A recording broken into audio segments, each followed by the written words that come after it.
ทุกคนตอนนี้เขากำมาหอนนาอันนี้คือประตูเป็นล็อกไว้เนาะยันงัวเขามาในเขตสวนเนาะนะงัวมันก็จะปล่อยบริเวณทุ่งนา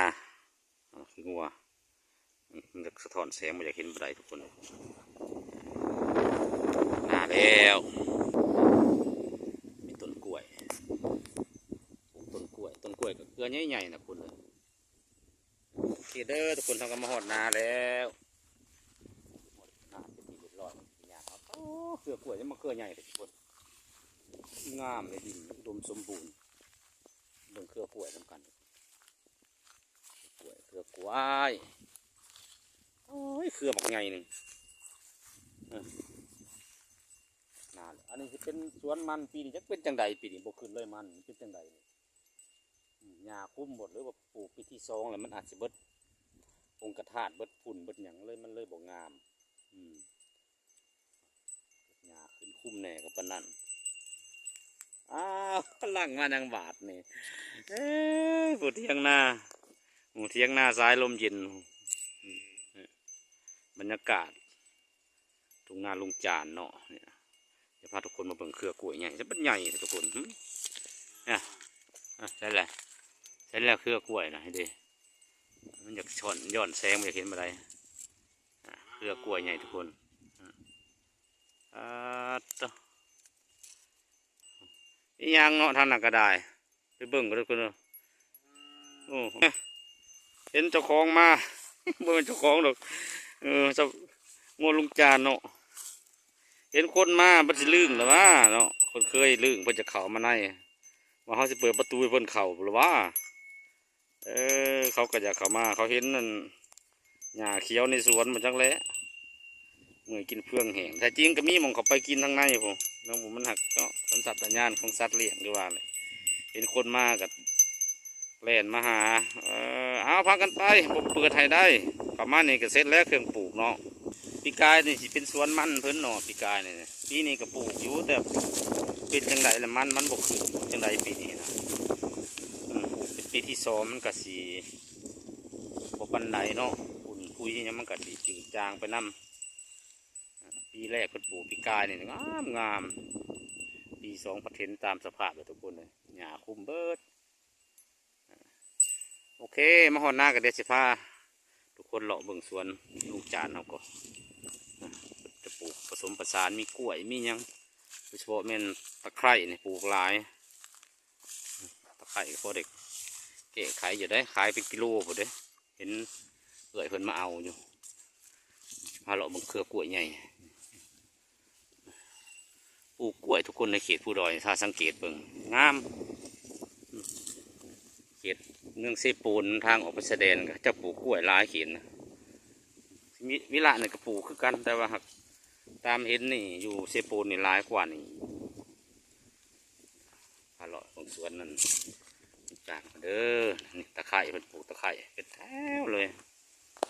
ตามบรรยากาศมาหน้ากันมาเอาหัวตะไคร่เนี่ยเมื่อไหร่ก็ได้ต้มใส่แกงว้ายปีนี้กำลังออกโอ้โหหัวบักใหญ่เลยเนี่ย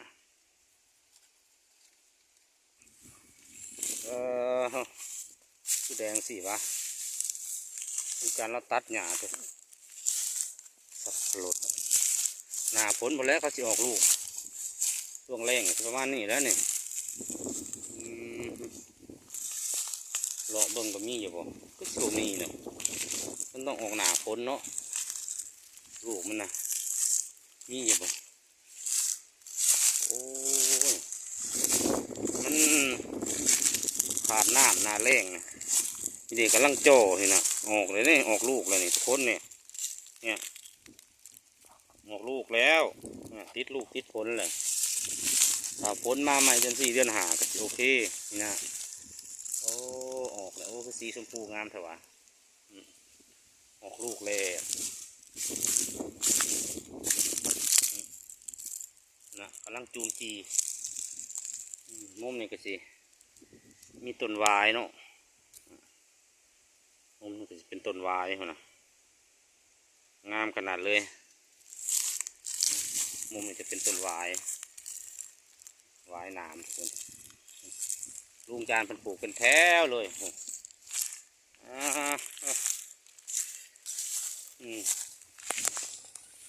พอไม่ไข่เก็บไว้ลมพัดบีทุกคนเด้ออยู่บนภูดอยเนี่ย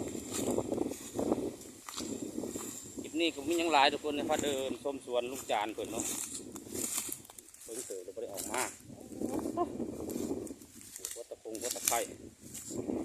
ก็พอได้ขายเนาะพอได้แก้ไขอยู่ได้เห็นอ้ายเพิ่นมาเอาแต่ละเสือกามีลูกค้าสั่งเป็นกิโลเป็นสิบกิโลหมดแล้วตะไคร้ก็ได้เนี่ยมีลูกค้าค้าประจำเพิ่นอยู่ได้มาหอนมุมนี่แหละโอ้ยตะเวนแยงตาทุกคนประมาณนี้เนาะสวนก็ได้ต้นบักมี่ต้นขนุนมุมนี่จะเป็นวายเนาะมุมถึงมุมจะเป็นวายเป็นกันคนจะสายกล่องไปทางเขาย่างขึ้นมาแต่ฝุ่นละเมืองมุมสูงน้ำกันเด้อ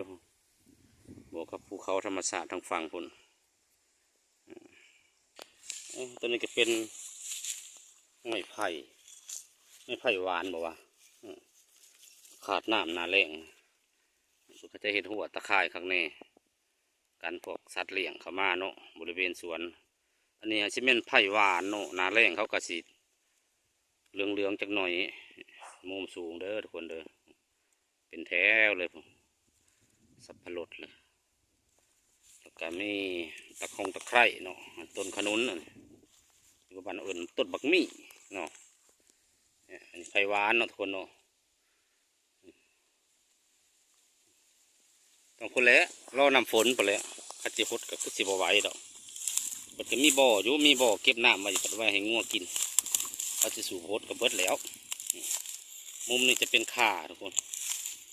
มุมเป็นข่ามุมนี้เป็นตะไคร้นะทุกคนเนาะโอ้สุดยอดเลยทุกคนปลูกยังก็พอได้แก่พอได้นั่นโอ้กล้วยหอมบนนี่กล้วยหอมนั่นทุกคนเลยกล้วยไข่บอกว่ากล้วยไข่เนี่ยหวานกล้วยนี่เวลาเขาสุกมาเบิ่งปีใหญ่อีกคนหนึ่งเขาบัดใหญ่แต่ทุกคนมึงนี่มันอันนั้นมันสมบูรณ์เด้มึงนี่โอ้ยเบิ่งเด้อซูมไม่เบิ่งเด้อทุกคนอันน่ะมึงนี่หัวปีนะหัวบักใหญ่เลยนี่สังเกตเบิ่งกาบเขาเนี่ยสังเกตเบิ่งกาบตัวหัวใหญ่สำไรทุกคนมึงนี่ฮะกาบปีเอาไปลินปล่อยลงบ่อเห็ดเป็นเหือนะสมัยเด็กน้อยแกไปแล้วก็ไปล่อในโอ่งเถือกระดายในอ่างน้ำเนี่ยง่ายขักสังเกตบางโคนต้นฮะมันเด็สังเกตบางโคนต้นก็หูคนมันสมบูรณ์นี่นะมึงไงแต่ว่าเห็ดให้หัวปีเขาใหญ่ลำต้นเขาก็ใหญ่โอเคทุกคนเนี่ยเรามีหดไผ่เหลืองหมดด้วยนี่เนี่ยไผ่ทองลุงจานเราหาสันมาปลูกไผ่ทองก็มีทุกคนเลยนะโอเครอบละบันลงมาทางหลุมมุมนี้จะเป็นกล้วยมุมเป็นกล้วยผักเต้าผักติ้วต้นยังอันนี้ยังวะโมเน่ใจต้นยังหนูบ่หูต้องทำเราต้นยังวะบ่หูสื่อกันมังคุดบอกผมไม่เห็นนะโอเคทุกคนจะไปมาเบิ่งมุมนี้น้ำกันมันเดี๋ยวกลับมาทางยังก่อนเนี่ยจะมีท่อบาดาลพนเนาะพนลื้อออกเก็บไว้ย่ามนี่เพราะว่าใส่แผงโซลาร์เซลล์หนึ่งกับบ่ค่อยได้อยู่ก็เลยเก็บไว้หนึ่งกับย่านขี่ขโมยเนาะมาลักไปนี่น้ำสำหรับไว้ให้งัวกินนะคนมีน้องสะนี่น้ำคือสิกุ้มแรงอยู่มั้งปีนี้นี่ใดสิกุ้มแรงอยู่ดอกเพราะว่าเดือน3 เดือน 4จะออกใหม่เลยคือสิกุ้มอยู่ดอกเลยเพิ่นปลูกผักหอมโอเค ประมาณนี้นะทุกคนเนาะมาเบิ่งเถียงนาน้อยบ้านครบคันเลยเถียงนาน้อยสายลมเย็นสำนี้ก็โอเคแล้วทุกคนในชีวิตบ้านๆเฮาเนี่ยมีหน้ามีในมีเลี้ยงสัตว์ปลูกพังปลูกพืชสำรองเนาะจากเห็นให้เห็นนาปีแล้วยามแรงก็มีต้นกล้วยต้นยังพอได้ขายได้ทุกคนในกล้วยก็เป็นราคาอยู่ดอกเบิ่งทรงประมาณนี้เด้อบรรยากาศอยู่ทุ่งไร่ทุ่งนาโอเคบัดว้ายขึ้นมาเถียงก่อนตอนนี้จะเดินทางเมื่อกลับแล้วมันก็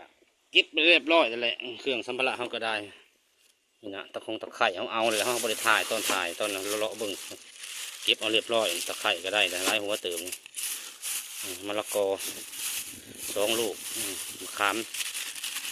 ประมาณสำนี้แหละบ่ได้ยังก็ได้โอ้ยเนาะโอเคเลยทุกคนมาฮอนนี่เบาร้อนหนุ่มลาวหรือว่าเบาร้อนสแนลจบคลิปลงเพียงเท่านี้ก่อนเก็บภาพบรรยากาศอยู่บนเทียงนามาให้ส้มน้ำการข่อยขำยำแรงเป็น3 โมงกว่าเลยโอเคก่อนเด้อเนาะโอ้ยผมก็ได้ยิ่งมันเยอะโอเคพบกันใหม่คลิปหน้าบ๊ายบายจบแค่นี้แหละบรรยากาศเถียงนาน้อยคอยสาวโอเคจบโดยภาพมุมนี้ก็แล้วกันทุกคน